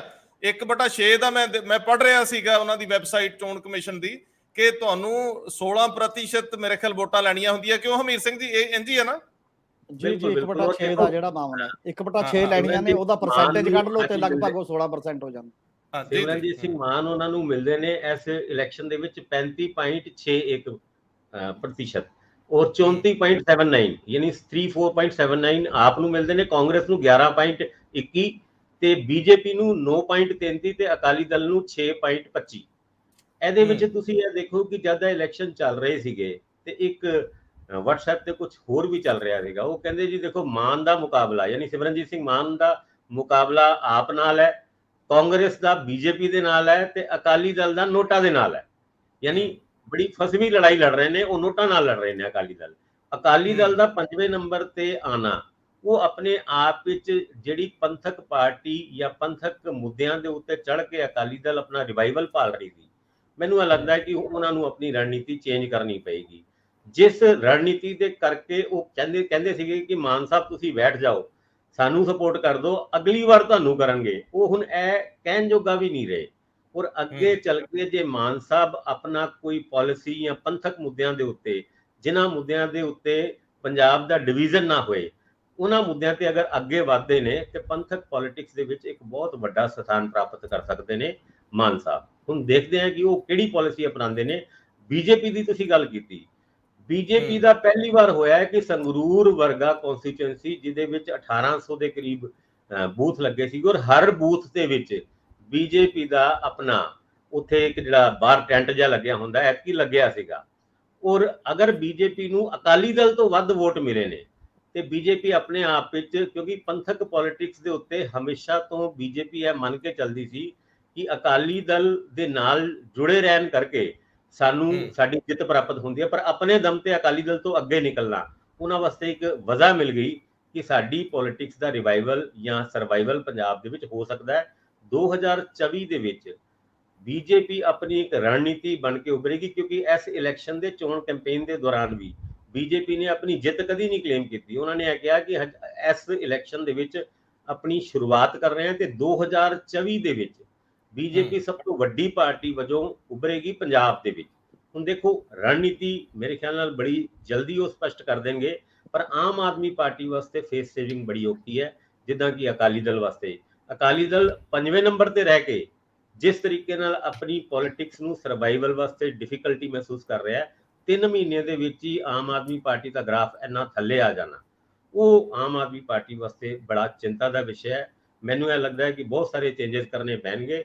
ਆਮ ਆਦਮੀ ਪਾਰਟੀ ਹੁਣ ਪੰਜਾਬ ਜਾਂ ਪੰਜਾਬੀਆਂ ਨੂੰ ਫੋਰ ਗ੍ਰਾਂਟਡ ਨਹੀਂ ਲੈ ਸਕਦੀ, ਕਿਉਂਕਿ ਜਿਸ ਤਰੀਕੇ ਨਾਲ ਉਹਨਾਂ ਨੇ ਗੁਰਮੇਲ ਸਿੰਘ ਵਰਗੇ ਕੈਂਡੀਡੇਟ ਜਿਹੜੇ ਕਿ ਬਹੁਤ ਲੋਕਾਂ ਨੂੰ ਜਾਣਦੇ ਵੀ ਨਹੀਂ ਸੀ, ਲੋਕ ਵੀ ਉਹਨਾਂ ਨੂੰ ਨਹੀਂ ਜਾਣਦੇ ਸੀਗੇ, ਉਹਨਾਂ ਨੇ ਐਤਕੀ ਬਾਈ ਇਲੈਕਸ਼ਨ ਦੇ ਵਿੱਚ, ਸੰਗਰੂਰ ਬਾਈ ਇਲੈਕਸ਼ਨ ਦੇ ਵਿੱਚ ਤੁਸੀਂ ਦੇਖੋ ਨਾ ਤੇ ਆਪਣੀ ਕੋਈ ਸੋਸ਼ਲ ਮੀਡੀਆ ਦੀ ਟੀਮ ਉਭਾਰੀ ਜਾਂ ਕੋਈ ਬਹੁਤ ਵੱਡੇ ਪੱਧਰ ਤੇ ਕੋਈ ਰਣਨੀਤੀ ਵੀ ਨਹੀਂ ਬਣਾਈ। ਉਹ ਇਹ ਮੰਨ ਕੇ ਚੱਲ ਰਹੇ ਸੀ ਵੀ 3 ਮਹੀਨੇ ਤੇ ਸਾਨੂੰ ਜਿਹੜੀ ਨੋ ਕਨਸਟੀਚੁਐਂਸੀ ਉਹਦੇ ਵਿੱਚ ਵੱਡਾ ਹੁੰਗਾਰਾ ਮਿਲਿਆ ਸੀਗਾ ਤੇ ਹੁਣ ਤੇ ਮਿਲੇਗਾ ਹੀ ਮਿਲੇਗਾ। ਪਰ ਕਈ ਵਾਰ ਤੁਸੀਂ ਪੰਜਾਬੀਆਂ ਨੂੰ ਫੋਰ ਗ੍ਰਾਂਟਡਲੀ ਲੈਂਦੇ ਹੋ ਨਾ, ਫਿਰ ਤੁਹਾਨੂੰ ਬਿਲਕੁਲ ਉਹੀ ਚੀਜ਼ ਦਾ ਸਾਹਮਣਾ ਕਰਨਾ ਪੈਂਦਾ ਹੈ ਜੋ ਅੱਜ ਕਰਨਾ ਪਿਆ। ਬਿਲਕੁਲ ਭਾਸਕਰ ਸਾਹਿਬ, ਪਹਿਲਾਂ ਬਿਨਾਂ ਕਿਸੇ ਸੰਗਠਨ ਤੋਂ 92 ਸੀਟਾਂ ਆ ਗਈਆਂ ਤੇ ਹੁਣ ਮਾਨ ਸਾਹਿਬ ਦੀ ਬਿਨਾਂ ਕਿਸੇ ਸੰਗਠਨ ਤੋਂ ਉੱਥੇ ਜਿੱਤ ਹੋ ਗਈ। ਇਹ ਸਵਾਲ ਨੇ ਕਿ ਬਹੁਤੇ ਤਾਮਝਾਮ ਕਰਨ ਦੀ ਲੋੜ ਨਹੀਂ। ਦੂਜੀ ਗੱਲ, ਉਮੀਦਵਾਰ ਇੱਕ ਬਹੁਤ ਬਿਹਤਰੀਨ ਦਿੱਤਾ ਜਾ ਸਕਦਾ ਸੀ, ਉਹ ਜ਼ਰੂਰੀ ਨਹੀਂ ਸੀ ਕਿ ਤੁਹਾਡਾ ਆਪਣਾ ਕੋਈ ਬਹੁਤ ਵਫਾਦਾਰ ਹੀ ਹੁੰਦਾ, ਕੋਈ ਵੀ ਦਿੱਤਾ ਜਾ ਸਕਦਾ ਸੀ।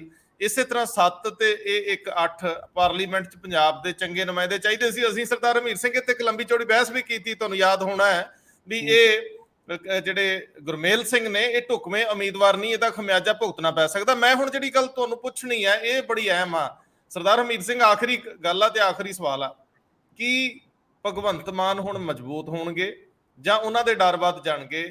ਨੰਬਰ 1, ਇੱਥੇ ਇਹ ਕਿਵੇਂ ਵਰਕ ਕਰੂਗੀ ਪਾਰਟੀ, ਰਿਐਕਸ਼ਨ ਕਿਹੋ ਜਿਹਾ ਆਉਣ ਵਾਲਾ ਸੁਪਰੀਮੋ ਵੱਲੋਂ, ਸੰਗਠਨ ਵੱਲੋਂ ਪੰਜਾਬ ਨੂੰ ਉਹ ਕਿਵੇਂ ਐਡਰੈਸ ਕਰਨਗੇ? ਤੁਸੀਂ ਆਪਣੇ ਅਨੁਭਵ ਤੋਂ ਦੱਸਿਓ। ਤੇ ਦੂਜਾ, ਹੁਣ ਅਕਾਲੀ ਦਲ ਦੇ ਅੰਦਰ ਸੁਖਬੀਰ ਸਿੰਘ ਬਾਦਲ ਦੀ ਪ੍ਰਧਾਨਗੀ ਨੂੰ ਲੈ ਕੇ ਵੀ ਕੋਈ ਵਿਰੋਧ ਹੋ ਸਕਦਾ ਜਾਂ ਵਿਰੋਧ ਹੋਣ ਜੋਗੇ ਬਚੇ ਵੀ ਆ ਕੋਈ ਲੀਡਰ, ਜਾਂ ਅਕਾਲੀ ਦਲ ਦੇ ਵਿੱਚ ਕੋਈ ਜਥੇਬੰਦਕ ਤਬਦੀਲੀਆਂ ਦੀ ਉਮੀਦ ਹੋ ਸਕਦੀ ਹੈ? ਪਹਿਲਾਂ ਭਗਵੰਤ ਮਾਨ ਲਈ ਕਿਹੋ ਜਿਹਾ ਰਾਹ ਹੋਣ ਵਾਲਾ?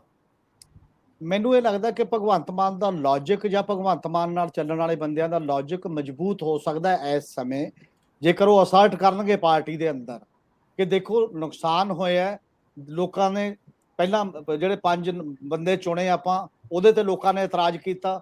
ਹੁਣ ਜਿਹੜਾ ਬਾਰ-ਬਾਰ ਤੁਸੀਂ ਦਿੱਲੀ ਤੋਂ ਚਲਾਉਣ ਦੀ ਜਿਹੜੀ ਗੱਲ ਕਰ ਰਹੇ ਹੋ, ਉਹਨਾਂ ਨੇ ਇਤਰਾਜ਼ ਕੀਤਾ। ਨਾਰਮਲੀ ਇਹ ਗੱਲ ਅਹਿਸਾਸ ਹੈ ਭਗਵੰਤ ਮਾਨ ਨੂੰ ਇਦੋਂ ਪਹਿਲਾਂ, ਚੋਣਾਂ ਤੋਂ ਪਹਿਲਾਂ ਵੀ, ਕਿ ਦਿੱਲੀ ਤੋਂ ਆਉਣ ਵਾਲੇ ਬੰਦਿਆਂ ਨੂੰ ਪੰਜਾਬ ਦਾ ਪਤਾ ਤਾਂ ਕੁਛ ਹੈ ਨਹੀਂ, ਪਰ ਹੁਣ ਕੀ ਕੀਤਾ ਜਾਏ, ਮਤਲਬ ਉਹ ਚਲਾਉਂਦੇ ਨੇ ਤੇ ਇੱਕ ਪਾਰਟੀ ਹੁੰਦੀ ਆ, ਪਾਰਟੀ ਦਾ ਡਿਸਿਪਲਿਨ ਹੁੰਦਾ, ਉਹ ਇੱਕ ਅਲੱਗ ਗੱਲ ਹੈ। ਪਰ ਅੰਦਰ ਰਹਿੰਦੇ ਹੋਏ ਵੀ ਜਦੋਂ ਬਾਹਰ ਦੀਆਂ ਘਟਨਾਵਾਂ ਵਾਪਰਦੀਆਂ ਨੇ ਤਾਂ ਤੁਹਾਡੀ ਦਲੀਲ ਦਾ ਵਜਨ ਵੱਧ ਜਾਂਦਾ, ਸੁਣੀ ਜਾ ਸਕਦੀ ਹੁੰਦੀ ਹੈ। ਜੇ ਤਾਂ ਵਾਕਈ ਮੈਨੂੰ ਇਹ ਲੱਗਦਾ ਕਿ ਉਹ ਬਾਉਂਸ ਬੈਕ ਕਰਨਾ ਚਾਹੀਦਾ ਪਾਰਟੀ ਦੇ ਅੰਦਰ, ਇਹ ਪਾਰਟੀ ਦੇ ਅੰਦਰ ਦੀ ਸਟਰਗਲ ਹੋਏਗੀ ਮੇਰੇ ਖਿਆਲ ਬਾਹਰ ਦੀ ਬਜਾਏ, ਕਿ ਉਹ ਫ੍ਰੀ ਹੈਂਡ ਦੇਣ ਇੱਕ ਟਾਈਪ ਦਾ। ਪੰਜਾਬ ਨੂੰ ਪੰਜਾਬ ਦੀ ਤਰ੍ਹਾਂ ਸਮਝਣ ਦੇਣ ਤੇ ਪੰਜਾਬ ਨੂੰ ਪੰਜਾਬ ਦੀ ਤਰ੍ਹਾਂ ਫੈਸਲੇ ਕਰਨ ਦੇਣ ਤਾਂ ਉਸ ਪਾਸੇ ਚੱਲ ਜੂ। ਜੇ ਨਾ ਦਿੱਤਾ, ਹਾਈ ਕਮਾਂਡ ਕਲਚਰ ਉਸੇ ਤਰੀਕੇ ਦਾ ਰਿਹਾ ਤਾਂ ਡਿਕਲਾਈਨ ਤੇ ਗਿਰਾਵਟ ਤੈਅ ਹੈ, ਜਿਵੇਂ ਬਾਕੀ ਪਾਰਟੀਆਂ ਦੀ ਹੋਈ ਹੈ ਸਾਰੀਆਂ ਦੀ।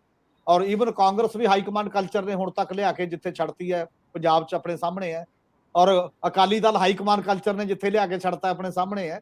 ਮਤਲਬ ਅੰਦਰੂਨੀ ਜਮਹੂਰੀਅਤ ਜਿਹੜੀ ਹੈ ਜੇ ਪਾਰਟੀ ਦੇ ਵਿੱਚ ਚੱਲੇਗੀ ਥੋੜੀ ਬਹੁਤ, ਔਰ ਅੰਦਰ ਇਹਨਾਂ ਦੇ ਗਰੁੱਪ ਤਾਂ ਚਾਹੇ ਜੇ ਨਾ ਕਹੋ ਵੀ ਆਮ ਆਦਮੀ 'ਚ ਕੋਈ ਗਰੁੱਪਬਾਜ਼ੀ ਹੈ, ਪਰ ਜਿਹੜੇ ਲੋਕ ਇਹ ਮਹਿਸੂਸ ਕਰਦੇ ਨੇ ਕਿ ਪੰਜਾਬੀਅਤ ਦੀ, ਪੰਜਾਬੀ ਖੁਸ਼ਬੂ ਜਿਹੜੀ ਇੱਕ ਅਲੱਗ ਟਾਈਪ ਦਾ ਹੁੰਦਾ ਹੈ ਕਲਚਰ ਦੀ, ਉਹਦੇ ਮੁਤਾਬਕ ਚੱਲਿਆ ਜਾਊਗਾ ਤਾਂ ਮੈਨੂੰ ਉਮੀਦ ਹੈ ਜੇ ਕਿ ਇਸ ਪਾਸੇ ਵੱਲ ਜਦੋਜਹਿਦ ਹੋਏਗੀ।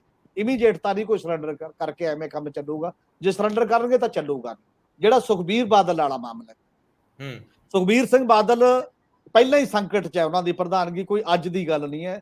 ਵੈਸੇ ਮੁੱਦਾ ਤਾਂ ਬਾਰ-ਬਾਰ ਉੱਠਦਾ ਹੈ। ਮੁੱਦਾ ਤਾਂ ਜਦੋਂ ਬ੍ਰਹਮਪੁਰਾ ਸਾਹਿਬ ਬਾਹਰ ਗਏ ਸੀ, ਜਦੋਂ ਸੁਖਦੇਵ ਸਿੰਘ ਢੀਂਡਸਾ ਬਾਹਰ ਗਏ ਨੇ, ਜਦੋਂ ਦੇ ਸਵਾਲ ਉਹਨੂੰ ਚੈਲੰਜ ਤਾਂ ਕਰ ਹੀ ਰਹੇ ਨੇ ਕਿ ਜੇ ਸੁਖਬੀਰ ਸਿੰਘ ਪ੍ਰਧਾਨ ਰਹੂਗਾ ਅਸੀਂ ਨਹੀਂ ਆਵਾਂਗੇ, ਉਦੋਂ ਤੋਂ ਲੈ ਕੇ ਖਾਸ ਤੌਰ ਤੇ ਬਰਗਾੜੀ ਤੋਂ ਬਾਅਦ ਲਗਾਤਾਰ। ਔਰ ਉਸ ਤੋਂ ਬਾਅਦ ਪਰ ਕਿਉਂਕਿ ਉਹ ਮਜ਼ਬੂਤੀ ਇੰਨੀ ਜ਼ਿਆਦਾ ਸੀ, ਪਕੜ ਸੀ, ਬਾਕੀ ਬੰਦੇ ਬਾਹਰ ਹੁੰਦੇ ਰਹੇ ਤੇ ਬੰਦੇ ਨਾਲ ਚੱਲਦੇ ਰਹੇ, ਇੱਕ ਹੋਰ ਟਾਈਪ ਦਾ ਗਰੁੱਪ ਬਣਾ ਲਿਆ। ਹੁਣ ਜਦੋਂ ਹਾਰ ਹੋ ਗਈ, ਬਿਲਕੁਲ 3 ਬੰਦੇ ਰਹਿ ਗਏ ਵਿਧਾਨ ਸਭਾ ਦੇ ਵਿੱਚ, ਫਿਰ ਉਹ ਵੀ ਆਪਾਂ ਜਿਹੜਾ ਜ਼ਿਕਰ ਕੀਤਾ 13 ਮੈਂਬਰੀ ਕਮੇਟੀ ਜਿਹੜੀ ਇਹਨਾਂ ਦੀ ਬਣੀ, ਜੋ ਉਹਨੇ ਲੋਕਾਂ ਤੋਂ ਪੁੱਛ ਕੇ ਰਿਪੋਰਟ ਦਿੱਤੀ ਹੈ, ਉਹਦੀ ਵੀ ਮੇਨ ਭਾਵਨਾ ਇਹੀ ਹੈ ਕਿ ਨਾ ਪ੍ਰਧਾਨ ਜੀ ਰਹਿਣ ਤੇ ਨਾ ਕੋਰ ਕਮੇਟੀ ਦੇ ਲੀਡਰਸ਼ਿਪ ਉਸ ਐਂਗਲ ਤੋਂ ਰਹੇ ਜਿਹੜੇ ਡਿਸੀਜਨ ਮੇਕਿੰਗ 'ਚ ਉਹ ਹੈ ਉਸ ਪੱਧਰ ਤੇ।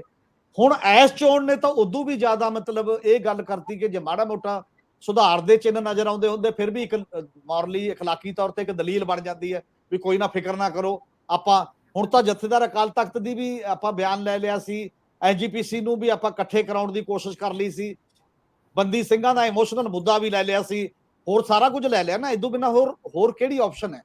ਮੈਨੂੰ ਇਹ ਲੱਗਦਾ ਕਿ ਜੇ ਅਕਾਲੀ ਦਲ ਉਹਨਾਂ ਨੇ ਇਸ ਚੋਣ ਤੱਕ ਟਾਲਿਆ ਸੀ, ਉਹ ਹੁਣ ਕੀ ਕਰਦੇ ਨੇ ਉਹ ਅਲੱਗ ਸਵਾਲ ਹੈ। ਪਰ ਜੇ ਅਕਾਲੀ ਦਲ ਨੇ ਨਾ ਕੀਤਾ ਤਾਂ ਕੇਡਰ ਜਿਹੜੇ ਬੰਦਿਆਂ ਨੇ ਉਸ ਕਮੇਟੀ ਕੋਲ ਆਪਣੇ ਰੋਣੇ ਰੋਏ ਨੇ ਕਿਹਾ ਹੋਣਾ ਚਾਹੀਦਾ, ਤਾਂ ਸ਼ਾਇਦ ਉਹ ਕੇਡਰ ਜਿੰਨਾ ਕੁ ਹੈ ਉਹ ਵੀ ਵਿਖਰਨ ਦੀ ਸੰਭਾਵਨਾ ਹੁੰਦੀ ਹੈ। ਕੇਡਰ ਕੋਈ ਤੁਹਾਡਾ ਪਰਮਾਨੈਂਟ ਹੈ ਨਹੀਂ ਹੁੰਦਾ ਕਿ ਨਾਲ ਤੁਸੀਂ ਲੈ ਕੇ, ਉਹ ਕੇਡਰ ਬਚਾਉਣ ਦੇ ਵਾਸਤੇ ਤਬਦੀਲੀ ਅਵੱਸ ਨਜ਼ਰ ਆਉਂਦੀ ਹੈ। ਹੁਣ ਇਹ ਡਿਪੈਂਡ ਕਰਦਾ ਕਿ ਅਕਾਲੀ ਦਲ ਨੇ ਆਪਣੀ ਉੱਪਰਲੀ ਲੀਡਰਸ਼ਿਪ ਰੱਖਣੀ ਜਾਂ ਕਾਂਗਰਸ ਦੀ ਜਿਵੇਂ ਉੱਥੇ ਰਹੇਗੀ ਇਕੱਲੀ, ਹੇਠਾਂ ਵਜੂਦ ਖਤਮ ਹੁੰਦਾ ਜਾ ਰਿਹਾ, ਜਾਂ ਉਹੀ ਪਾਰਟੀ ਦੁਬਾਰਾ ਰਿਵਾਈਵ ਕਰਨੀ ਹੈ। ਰੀਜਨਲ ਪਾਰਟੀ ਦਾ ਸਕੋਪ ਹੈ, ਨਵੇਂ ਕਿਸਮ ਉਸ ਮੁੱਦਿਆਂ ਤੇ ਸਟਰਗਲ, ਅੰਦੋਲਨ, ਲੋਕਾਂ ਦੀ ਮੋਬਿਲਾਈਜੇਸ਼ਨ। ਜੇ ਤਾਂ ਉਧਰ ਪਾਰਟੀ ਪਊਗੀ ਤਾਂ ਅਲੱਗ ਹੈ, ਜੇ ਜੋੜ ਤੋੜ 'ਚ ਪਊਗੀ ਫਿਰ ਉਹ ਹੈ ਜਾਂ ਅਕਾਲੀ ਦਲ ਹੋਏਗਾ। ਔਰ ਲੱਗਦਾ ਕਿ ਇਹਦੇ ਤੋਂ ਮੈਨੂੰ ਲੱਗਦਾ ਜੇ ਅਜੇ ਵੀ ਨਹੀਂ ਸਮਝ ਆਉਂਦੀ ਪਾਰਟੀ ਦੇ ਅੰਦਰ ਤਾਂ ਫਿਰ ਇਦੋਂ ਬਾਅਦ ਲੱਗਦੀ ਹੈ ਇਦੋਂ ਹੋਰ ਨੁਕਸਾਨ ਕਰਾ ਕੇ ਤਾਂ ਜ਼ਿਆਦਾ। ਜੀ, ਅਕਾਲੀ ਦਲ ਨੂੰ ਇਹ ਗੱਲ ਸਮਝ ਲੈਣੀ ਚਾਹੀਦੀ ਹੈ ਕਿ ਉਹਨਾਂ ਦਾ 20% ਦੇ ਆਸ-ਪਾਸ ਵੋਟ ਬੈਂਕ ਟਿਕਿਆ ਸੀ, ਜਿਹੜਾ ਐਤਕੀ ਭਾਵੇਂ ਉਹ ਬਹਾਨਾ ਲਾਉਣਗੇ ਵੀ ਸਾਡਾ ਕੈਂਡੀਡੇਟ ਨਹੀਂ ਸੀ, ਅਸੀਂ ਤੇ ਬੰਦੀ ਸਿੱਖਾਂ ਦੇ ਮਾਮਲੇ 'ਚ ਰਾਜੋਆਣਾ ਸਾਹਿਬ ਦੀ ਭੈਣ ਨੂੰ ਲਿਆਂਦਾ ਸੀ, ਸਾਡਾ ਕੇਡਰ ਨਹੀਂ ਸੀ, ਸਾਡਾ ਕੈਂਡੀਡੇਟ ਨਹੀਂ ਸੀ, ਅਸੀਂ ਤਾਂ ਪੰਥਕ ਹਿੱਤਾਂ 'ਚ ਗੱਲ ਕੀਤੀ ਸੀ, ਸਾਂਝਾ ਉਮੀਦਵਾਰ ਸੀ, ਪਰ ਚੋਣ ਨਿਸ਼ਾਨ ਉਹਨਾਂ ਦਾ ਸੀ, ਇਸ ਕਰਕੇ ਉੱਥੋਂ ਬਚ ਨਹੀਂ ਸਕਣਗੇ। ਉਹ ਵੋਟ ਬੈਂਕ ਜਿਹੜਾ ਕਿਰਿਆ, ਉਹਨਾਂ ਦਾ ਜਿਹੜਾ ਕਾਡਰ ਹੈ, ਉਹਨਾਂ ਦਾ ਥੱਲੇ ਵਰਕਰ ਹੈ, ਉਹ ਮਾਯੂਸ ਹੋਇਆ। ਦੂਜਾ ਪਹਿਲੂ, ਜੇ ਕਿਤੇ ਇਹਦੀ ਹੋਰ ਸਹੀ ਤਸਵੀਰ ਦੇਖਣੀ ਹੋਵੇ ਤਾਂ ਦਿੱਲੀ ਦੇ ਵਿੱਚ ਜਿੱਦਾਂ ਦੁਰਗੇਸ਼ ਪਾਠਕ ਦੀ ਜਿੱਤ ਹੁੰਦੀ ਆ, ਬੀਜੇਪੀ ਸੈਕੰਡ ਨੰਬਰ ਤੇ ਆਉਂਦੀ ਆ, ਤੇ ਉੱਥੇ ਕਾਂਗਰਸ ਜਿਹੜੀ ਕਦੇ ਲਗਾਤਾਰ 2 ਵਾਰੀ ਸ਼ੀਲਾ ਦੀਕਸ਼ਤ ਦੀ ਅਗਵਾਈ 'ਚ ਸੱਤਾ 'ਚ ਰਹੀ, ਜਿਵੇਂ ਬਾਦਲ ਸਾਹਿਬ 2 ਵਾਰੀ ਰਹੇ 7 ਤੋਂ 17 ਤੱਕ, ਉਹਦੀ ਹਾਲਤ ਵੇਖ ਲਓ। ਅਕਾਲੀ ਦਲ ਨੂੰ ਸਮਝ ਲੈਣਾ ਚਾਹੀਦਾ। ਉਂਝ ਇੱਕ ਹੋਰ ਵੱਡਾ ਸਵਾਲ ਆਖਰ ਦੇ ਵਿੱਚ ਮੈਂ ਇਹ ਕਹਿ ਕੇ ਖਤਮ ਕਰਦਾ ਹਾਂ ਕਿ ਜਿਹੜੀ ਪੰਜਾਬ ਦੇ ਵਿੱਚ ਬੇਚੈਨੀ ਹੈ, ਅਨਰੈਸਟ ਹੈ, ਲੀਡਰਸ਼ਿਪ ਦਾ ਖਲਾ ਹੈ, ਇਹ ਵੈਕਿਊਮ ਆ। ਜੇ ਇਹਨੂੰ ਐਡਰੈਸ ਨਾ ਕੀਤਾ ਗਿਆ ਤਾਂ ਐਕਸਪੈਰੀਮੈਂਟ ਪੰਜਾਬ ਦੇ ਲੋਕ ਵੇਖਦੇ ਰਹਿਣਗੇ, ਔਰ ਇਹ ਕਿਸੇ ਵੇਲੇ ਵੀ ਇਹ ਅਨਰੈਸਟ, ਇਹ ਬੇਚੈਨੀ ਕਿਸੇ ਵੇਲੇ ਵੀ ਅਨਾਰਕੀ ਜਾਂ ਇੱਧਰ ਨੂੰ ਵਧਣ ਦੀ ਸੰਭਾਵਨਾ ਹੋ ਸਕਦੀ ਆ। ਲੋਕ ਇੱਕ ਵਾਰੀ ਫਿਰ ਇਹ ਅਮਨ ਕਾਨੂੰਨ ਦੀ ਸਮੱਸਿਆ ਵੀ ਬਣ ਸਕਦੀ ਆ, ਔਰ ਜਦੋਂ ਤੁਸੀਂ ਕੋਈ ਵਿਚਾਰਧਾਰਕ ਤੌਰ ਤੇ ਪਰਪੱਕ ਨਾ ਹੋਵੋ ਤੇ ਕੋਈ ਇਸ ਤਰ੍ਹਾਂ ਦੀ ਮੂਵਮੈਂਟ ਜਾਂ ਕੋਈ ਇਸ ਤਰ੍ਹਾਂ ਦੀ ਅਨਾਰਕੀ ਵਰਗੀ ਸਥਿਤੀ ਬਣੇ ਤਾਂ ਉਸ ਖਿੱਤੇ ਨੂੰ ਸੰਭਲਣਾ ਔਖਾ ਹੁੰਦਾ। ਸੱਤਾਧਾਰੀਆਂ ਦੋਵਾਂ ਨੂੰ ਚਾਹੀਦਾ, ਉੱਪਰ ਤੇ ਥੱਲੇ ਵਾਲਿਆਂ ਨੂੰ, ਕਿ ਇਹਦੇ ਮਾਮਲੇ ਐਡਰੈਸ ਕਰ ਲਓ ਭਾਈ। ਇੱਥੇ ਬੇਰੁਜ਼ਗਾਰੀ ਤੋਂ ਲੈ ਕੇ ਸਾਰੇ ਮਾਮਲਿਆਂ ਨੇ ਲੋਕਾਂ ਦੇ ਅੰਦਰ ਇੱਕ ਬਹੁਤ ਵੱਡਾ ਅੰਦਰ ਮਨਾਂ ਦੇ ਵਿੱਚ ਰੋਸ ਪੈਦਾ ਕੀਤਾ ਹੈ। ਉਹ ਰੋਸ ਕਿਸੇ ਵੇਲੇ ਬਗਾਵਤ ਦੇ ਰੂਪ ਚ ਅੱਗੇ ਨਾ ਵਧੇ। ਬਹੁਤ ਮਿਹਰਬਾਨੀ, ਬਹੁਤ ਧੰਨਵਾਦ। ਧੰਨਵਾਦ ਜੀ, ਸ਼ੁਕਰੀਆ ਜੀ।